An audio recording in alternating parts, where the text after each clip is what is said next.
কোন কোন অর্গানাইজেশন কেউ করেছেন নাকি সবাই প্রথম? আমরা প্রথমেই আপনারা তো এইটি ধরে করলেন এই ফিনান্সিয়াল ইয়ারে, মানে আপনারা প্রত্যেকেই নতুন ইয়েতে। তো আপনাদের আমি শুধু একটু শুনে নেব কে কোন কোন ডিস্ট্রিক্ট থেকে। আপনি আমি সুবিমল বেজ কাজলা জনকল্যাণ সমিতি থেকে কাগজ এসেছি। পাওয়া যাবে?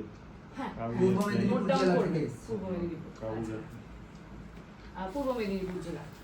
আপনার নমস্কার, রেজিস্টার আর আমি হচ্ছেন কাজলা জনকল্যাণ সমিতি থেকে এসেছি, কিন্তু ঝাড়গ্রাম আর 24 পরগনা। ঝাড়গ্রাম। দিয়ে দেবো। ঝাড়গ্রাম। আপনার আমি সত্যনারায়ণ মন্ডল নীলকমল সংগ্রাম প্রতিদিন অনুষ্ঠান থেকে এসেছি। আমার জেলা দক্ষিণ চব্বিশ পরগনা রাজনীতি। আচ্ছা, আমি অমিতাভ হ্যাঁ। আমার সবুজ সমন্বয় উত্তর চব্বিশ পরগনা। আমি ফরাক্কা মুর্শিদাবাদ। ফারাক্কা মুর্শিদাবাদ। আমি